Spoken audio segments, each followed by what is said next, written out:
Um, Welcome back, everyone, here from a very humid Wingate Park.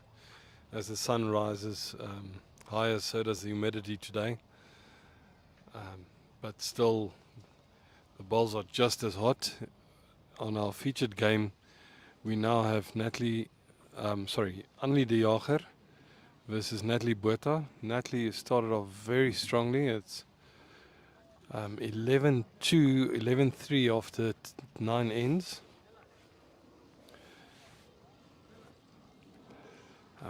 Yeah, and we do apologize for some connectivity issues from time to time. It Yeah. happens. Good morning, Golf, Jock. Yeah, no, we're trying our best. Unfortunately, we're subject to what network is available and the connectivity from that. So that's why we're starting a bit later. We switch networks to see if we can get a better connection. Yeah, thanks, Jock, and you're doing a brilliant job with the setup here, being able to follow the balls, and hopefully we can give the viewers a steady connection and some exciting bowls, coverage of good bowls. So, as I said, currently Annelie de Jager from the Boerland playing against Natalie Botha from Port Natal. So Natalie plays out of um, the Stella Park Bowling Club in Durban, and she's quite a newish player. She only started playing in 2016, which 8 years to get to what is the pinnacle of our bowls is very good, and so far, not making herself count. Yeah, and getting a toucher there. Picking up the jack square, so making that bit more difficult for Anli to get to it. Yeah, I'm just going to quickly pop off again and see if we can fix the camera on the other side. So I'll leave you in the capable hands of Golf. So yeah, I'll be back in a moment. Still running around. I normally say day one, the first two games, we sort out all the bugs. So hopefully by the final on Sunday, everything is running smoothly. Thanks, Jock. Yeah. So just some notable results this morning. Colleen Picketh lost 21-10 to Seja Mokoto from Northwest. And then Isma Haley gave a convincing performance in beating Claire Cowan from Mowbray in the Western Cape 21-4. And now it's the second section playing their first games. And as I said, we've got only de Jager against Natalie Botha and 11-3 for Natalie after 9 ends. And welcome back to Wade here. Wade disappeared a bit. I bought him a Coke and I finished it in the meantime because it took so long to get here. You probably had two. By the time that I was just having a quick sit and a watch, there's some fascinating games on the go. Bradley Robinson is up against last year's runner-up Matthew Sperry. Brendan Ferns and Martin Lewis both won this morning, and they're having a. It seems like they're playing a T20. There's a couple of threes, a couple of fours. Things are happening there. Brendan's not sharp, running the head, and it's been a very interesting little second session developing here. It's quite an interesting matchup that with Martin being the conservative drawing component of the game and Brendan on the other side, the more aggressive player that's not afraid to go onto the drive, as you just said, and that could lead to big scores going both ways. It depends on whether the runs hit or not. Cecil Bornman just rearranging the furniture in front of us. Yeah. So sorry if any noise these there. juniors. That's why we usually prefer to have them at different venues, but yeah, they are.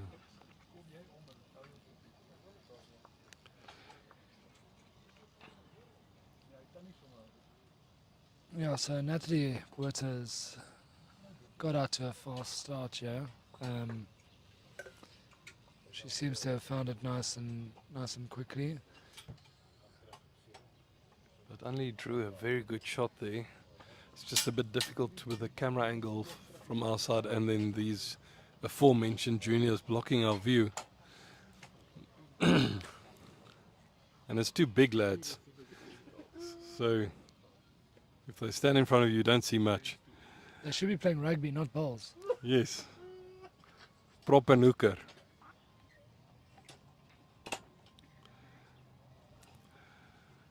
Yeah, so Natalie Botha out of Stella Park.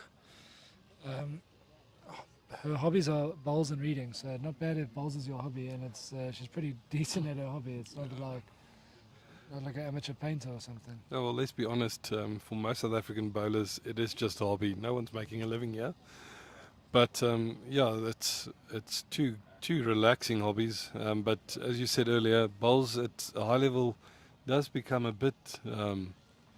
It's not always as relaxing as people think it is. It can become exciting. It can be fun and exhilarating. It's stuff. Your heart rate doesn't go up from the cardio, but it goes up with the excitement. So I was mentioning some of the results earlier. On the men's side, as mentioned, Brendan did win his first game against Bradley Robinson 21-12, and Martin beat Matthews Peary 21-13. Paul White in his first game went down to Victor Sipale from Bryanston 21-13. And then Jerry Baker made a very good comeback against Wayne Roberts to eventually beat Wayne there 21-14. So besides the game of Kolwani and Niksha, there hasn't been that close results yet.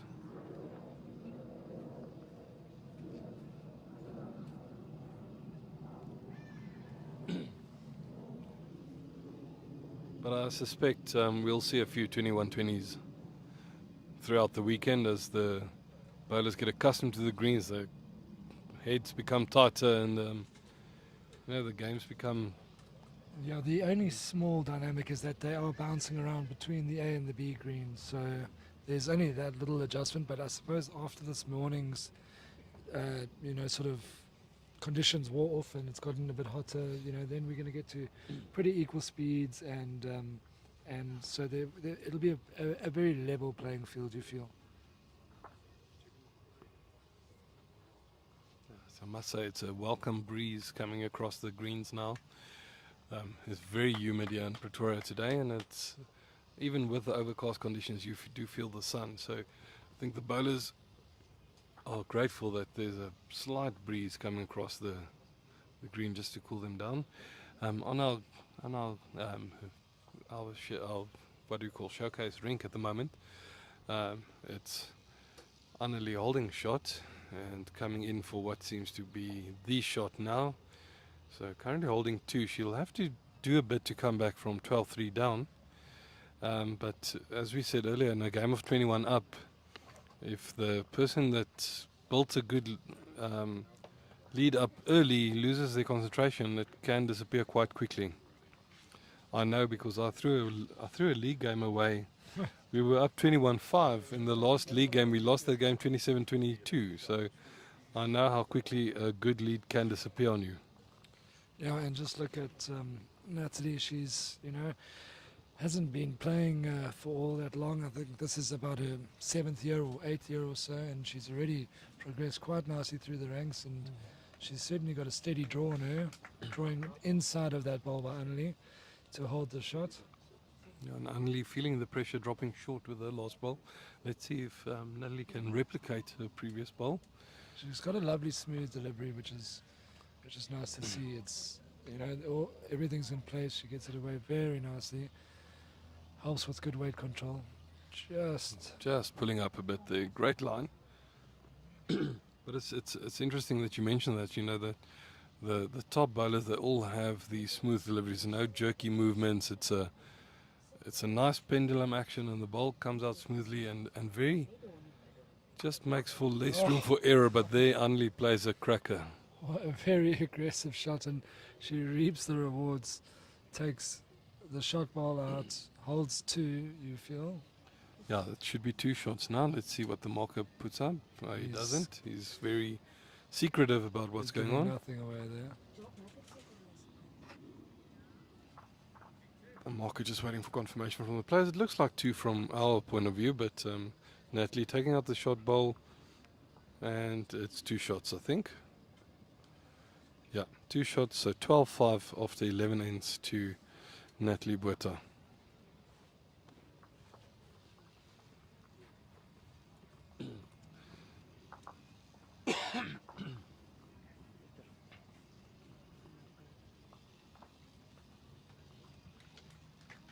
Sorry.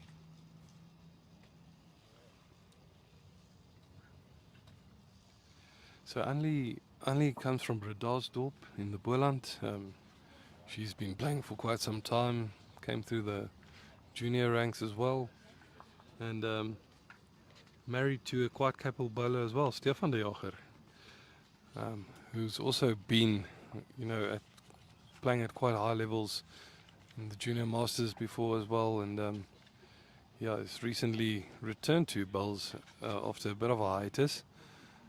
It's good to see the younger players on the greens and performing at this high level. Yeah, Annelie, no slouch herself. 2023 into the gold squad, which is a huge achievement. Which is you have to really put in an impressive couple of seasons to make it to that level, and also beat out all the other emerging players. So she's definitely on the right track. And in 2022, she was part of that Boland side that won the Inter-Districts Gold. JBAs and the BGNs and those kinds of districts are often the ones favoured for it. So when Boland won that, it was quite a remarkable achievement. I remember it was here in Pretoria, and they were really, played out of their skins in that final, and came away with the deserving gold.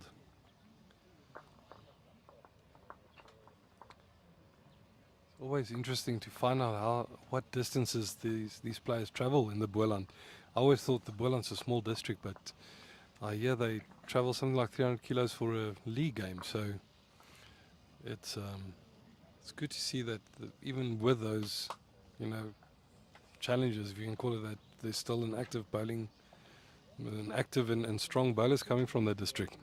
Yeah, Boland is extremely competitive. I'm from the Western Province Bowls, and we tend to mix and see them a bit. And it's a very vast area. Hermanus is considered Caledon and up the west coast. So it's a very vast district, really, and a lot of good players. Especially there are quite a few, and in the veterans, Boland is very well represented in this tournament. Yeah, you've got people like Stoffel Lamprecht and Kali and all those, even Johan du Plessis, who's here as part of the BSA executive, comes from the Boland. So strong bowlers, and always competitive at a national level as well. Yeah, so Annelie is fighting nicely back, holding 2, 1 right behind the jack.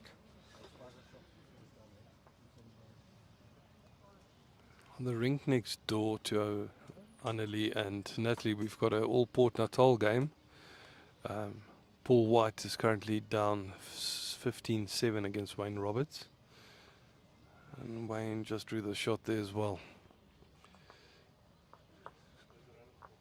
So Annelie will pick up this end as well, so slowly but surely pulling herself back into this game. Yeah, it'll be interesting to see how Natalie responds, because she had it all her own way early doors, and I think that's 2 2s in a row now. So Annelie's really closing the gap nicely. And it was just the one. Natalie managed to draw second with her last ball there. But 12-6 looks significantly better than 12-3 did 2 ends ago. And as we all know how quickly a game can turn around, and the momentum can shift from one player to another.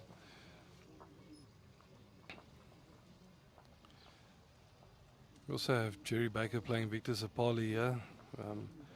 JBA teammates. Victor and Jerry has played a lot of games together for Johannesburg Bowling Association and played together at Bryanston Sports. Jerry's now at Morningside Country Club. But two players that know each other well, will know each other's game quite well, and should also make for an interesting game. The only twist there,